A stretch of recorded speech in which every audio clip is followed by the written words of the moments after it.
प्रत्येक को अपने देश पर गर्व होना चाहिए, क्योंकि उसने वहाँ जन्म लिया। वह देश उसकी मातृभूमि है।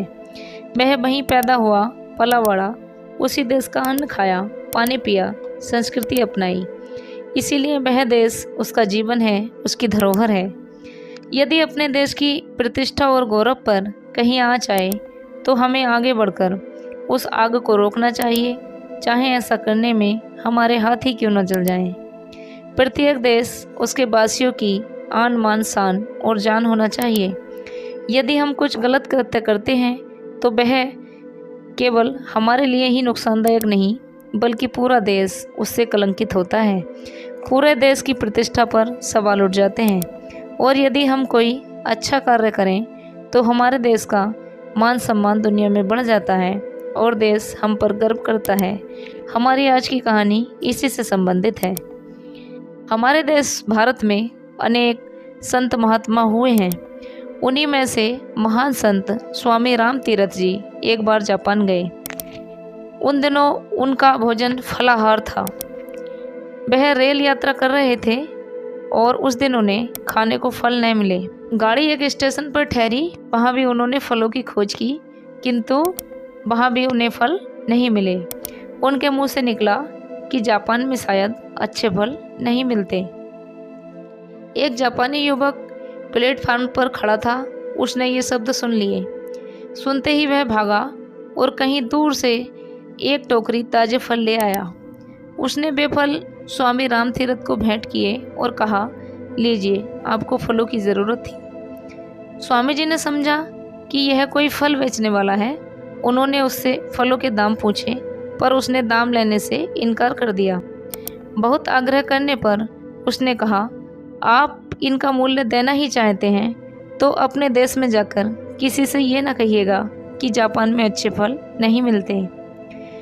स्वामी जी युवक का यह उत्तर सुनकर मुग्ध हो गए। उस युवक ने अपने इस कार्य से अपने देश का गौरव न जाने कितना बढ़ा दिया। इस गौरव की ऊंचाई का अनुमान दूसरी घटना सुनकर ही पूरी तरह लगाया जा सकता है। किसी देश का एक युवक जापान में शिक्षा लेने आया। एक दिन वह सरकारी पुस्तकालय से कोई पुस्तक पढ़ने के लिए लाया। इस पुस्तक में कुछ दुर्लभ चित्र थे। इन चित्रों को उस युवक ने पुस्तक से निकाल लिया और पुस्तक वापस कर दी। किसी जापानी विद्यार्थी ने उसे देख लिया और पुस्तकालय को इसकी सूचना दे दी। पुलिस ने तलाशी लेकर वे चित्र उस विद्यार्थी के कमरे से बरामद कर लिए और उस विद्यार्थी को जापान से निकाल दिया गया। अपराधी को दंड मिलना ही चाहिए, पर मामला यहीं तक नहीं रुका और उस पुस्तकालय के बाहर बोर्ड लगा दिया गया, पुस्तकालय में इस विद्यार्थी का प्रवेश वर्जित है ही और उसके देश के सभी निवासियों का प्रवेश भी वर्जित है। जहां एक युवक ने अपने काम से अपने देश का सर ऊंचा किया, वहीं दूसरे युवक ने अपने काम से अपने देश का मस्तक पर कलंक का ऐसा टीका लगाया जो ना जाने कितने वर्षों तक संसार की आंखों से में उसे लांछित करता रहा। हम यह समझ लें कि हमारी हीनता और श्रेष्ठता का संबंध देश की हीनता और श्रेष्ठता से जुड़ा हुआ है। जब हम कोई हीन या बुरा काम करते हैं तो हमारे माथे पर ही कलंक का टीका नहीं लगता, बल्कि देश का सिर भी नीचा होता है और उसकी प्रतिष्ठा गिरती है। जब हम कोई श्रेष्ठ कार्य करते हैं तो उससे हमारा सिर ही ऊंचा नहीं होता, बल्कि देश का सिर भी ऊंचा होता है और उसका गौरव बढ़ता है। इसलिए हमें ऐसा कोई कार्य नहीं करना चाहिए जिससे हमारे देश की प्रतिष्ठा पर आँच आए।